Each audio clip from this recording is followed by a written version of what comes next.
성령님이 바람처럼 임하셨다는 거예요. 바람은 임의대로 분다는 거예요. 여기에서 우리가 깊이 마음에 새겨야 되는 게 뭐냐? 성령님은 우리가 어떻게 조절하고 움직이는 분이 아니라는 거예요. 너무 그 성령의 역사, 은사 막 이런 거를 열망하다가 보면 자칫 그런 우를 범하기가 쉽습니다. 성령님을 마치 내가 부리는 무슨 심부름꾼처럼 뭐 오시라, 임하시라, 더 강력하게 임하시라. 그 아주 위험한 발상이에요. 성령님은 우리 같은 인생에 의해서 좌지우지 되시는 분이 아니에요. 단지 은혜를 구할 뿐입니다. 그런가 하면은 두 번째로 왜 성령님의 임하심을 바람처럼 불처럼 그렇게 임하셨다고 표현을 하셨냐 보니까요, 그것은요, 성령님께서 이처럼 주도적으로 임하시되 강력하게 임하셨다는 것을 강조하기 위한 것이라고 생각합니다. 2절을 다시 한번 보십시오. 호련히 하늘로부터 급하고 강한 바람 같은 소리가 있어 그들이 앉은 온 집에 가득하며, 이 강렬함을 지금 표현하고 있는 거 아닙니까? 3절도 마찬가지입니다. 마치 불의 혀처럼 갈라지는 것들이 그들에게 보여 각 사람 위에 하나씩 임하여 있더니, 이 강력한 임재. 또 4절, 그들이 다 성령의 충만함을 받고, 이런 표현들이 다 강력하게 임하신 성령님을 강조하는 것이라면 오늘 우리가 이 부흥을 인위적으로 할 수 없습니다. 제가 막 인위적으로 뭐 행사하고 이벤트 해가지고 성령 충만 절대 가능하지 않습니다. 온전히 주권은 하나님에게 달려 계시기 때문에 우리는 어떻게 해야 됩니까? 이 초대교회 120여 문도들이 보여준 그 모범이 뭡니까? 하나님 앞에 모여 간절히 기도할 뿐이에요. 우리를 불쌍히 여겨주시고 성령님 우리를 다스려 주시옵소서. 성령님의 임재하심을 매일매일 우리는 간구를 해야 된다는 겁니다. 그래서 제가 오늘 이제 이런 관점을 가지고 이제 임하신 성령님에 대해 좀 살펴보고자 하는데요. 자, 그러면 이렇게 그 인간이 인위적으로 막 꾸며가지고 만들어내는 그런 부흥 말고 정말 주권자 되시는 성령님이 주도하시는 성령의 부흥이 일어난다면 그럼 어떤 변화가 일어나느냐, 이걸 제가 좀 말씀을 드리려고 하는데요. 자, 우리들이 한번 점검해 보시면 좋겠습니다. 내게는 이런 현상이 일어나고 있는가? 그러면 그게 성령님이 주도하시는 부흥입니다. 한 몇 가지로 정리를 해 드리려고 하는데, 첫째로요, 여러분 성령님께서 주도하시는 부흥이 일어나면 어떤 변화가 일어나느냐? 제일 먼저 언어가 변화가 된다는 거예요. 언어의 변화, 언어가 성령님의 통제 아래 놓이는 변화가 일어난다는 겁니다. 4절을 보십시오. 그들이 다 성령의 충만함을 받고 성령이 말하게 하심을 따라 다른 언어들로 말하기를 시작하니라. 저는 이 본문 말씀을 보면서 정말 성령 충만한 사람에게 나타나는 가장 중요한 변화 중에 하나는 내 언어가 성령님에 의해 다스림을 받는다는 거예요. 예수 믿기 전에는 그냥 막 내키는 대로 말하고 막 생각나는 대로 쏟아붓고 막 내키는 대로 글 쓰고 막 그냥 막 그렇게 살았는데, 성령님이 나를 다스리기 시작하면 내 언어가 성령님에 의해 다스림을 받는다는 거예요. 그렇기 때문에요, 아무리 뭐 겉으로 보기에 믿음이 좋아 보여도 그 사람의 언어가 성령님에 의해 다스림을 받지 못하는 사람은 절대로 성령 충만한 사람 아닙니다. 야고보서 3장 3절에 보니까 이런 말을 합니다.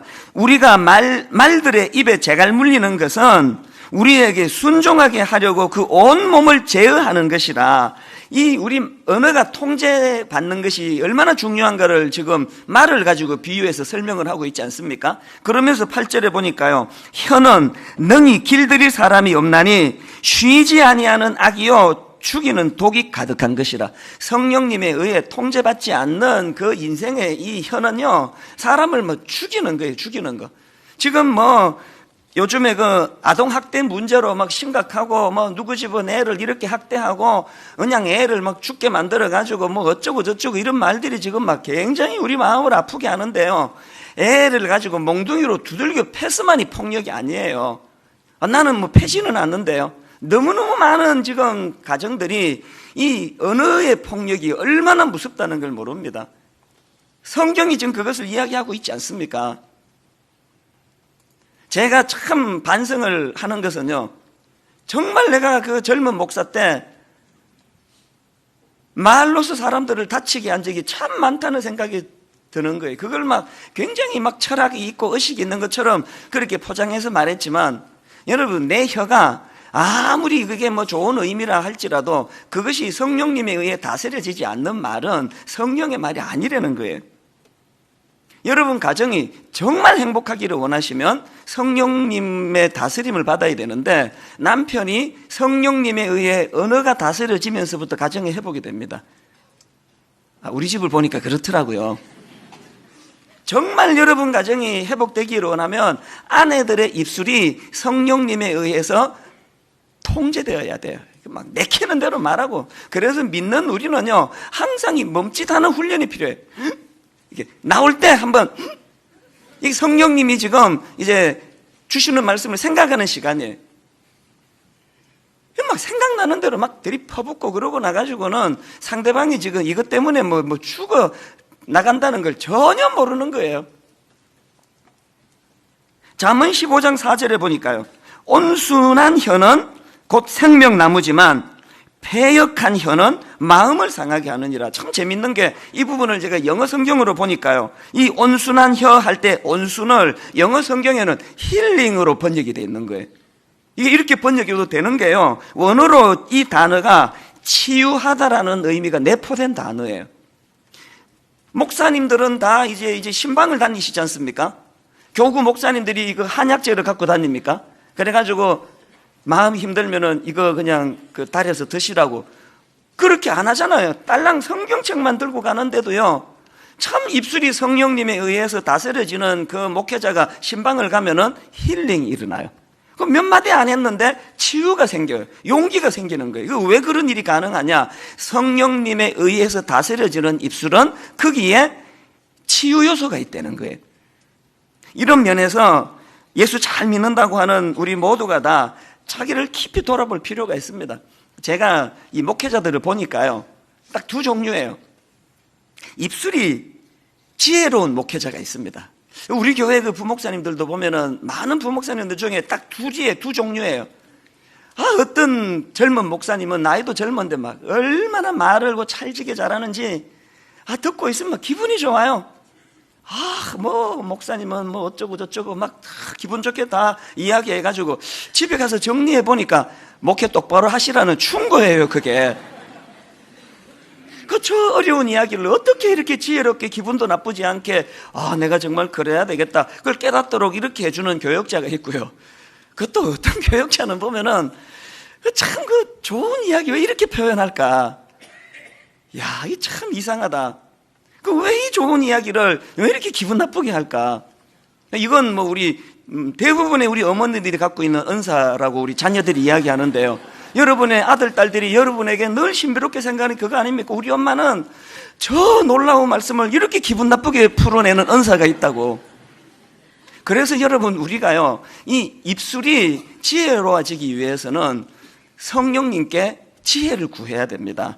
그래서 저는 목회자로서 야고보서 1장 5절 말씀이요, 너희 중에 누구든지 지혜가 부족하거든 모든 사람에게 후히 주시고 꾸짖지 아니하시는 하나님께 구하라, 그리하면 주시리라. 새벽에 일어나가지고 제가 분당 우리 교회를 막 세계에서 제일 좋은 교회 되게 주시옵소서 그렇게 기도 안 합니다. 아버지 이찬수 목사가 막 한국 교회를 대표하는 목사가 되게 해달라고, 그 큰일 날 기도 아닙니까? 저 같은 사람이 한국 교회를 대표하면은 어떻게 되려고요? 그런 거창한 기도 안 합니다. 어린애처럼 기도해요. 하나님, 오늘 제가 11시에 이혼을 앞두고 있는 부부를 만나는데 종이 입술에 지혜가 없습니다.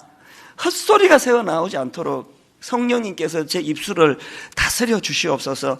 종은 미련하지만 제 입에서 나오는 말은 성령님이 주시는 말씀이 되어가지고 이 두 부부가 저 만나고 나면은 이혼하기로 했던 이 생각이 바뀌어지는 은혜가 있기를 바랍니다. 여러분, 지난 14년 동안 그런 일이 몇 번 있었습니다. 수백 번 만나가지고 몇 건 그런 일이 있었습니다. 더 구해야 되겠죠? 오늘 여기에 그래도 말씀을 사모하고 하나님 은혜를 사모하는 성도님들이 모여 계시다면 여러분, 우리 성령님께 항상 이걸 구해야 됩니다. 아버지, 내 입술에 성령님 지혜를 덧입혀 주시되 성령님에 의해 내 말이 다스려지기를 원합니다. 에베소서 4장 29절 30절에 보면은 이 언어 사용 문제가 생각보다 심각합니다. 보십시오. 무릇 더러운 말은 너희 입 밖에도 내지 말고 오직 덕을 세우는 데 소용되는 대로 선한 말을 하여 듣는 자들에게 은혜를 끼치게 하라. 그 다음 보세요. 하나님의 성령을 근심하게 하지 말라. 지난번에 말씀드렸죠. 내 안에 성령님을 근심케 하는 죄악들이 있으면 성령님이 일하지 않으세요. 그래서 회개해야 된다 그랬는데, 이런 차원에서 우리가 회개해야 되는 중요한 것 중에 하나가 언어 사용이에요. 하나님, 제가 생명을 살리는 말을 하지 못하고 이 좋은 말씀을 그냥 상대방의 비수를 찌르는 이런 것으로 하는 저의 악한 언어를 회개합니다. 그래야지만 성령님을 근심하게 하지 않는다는 겁니다.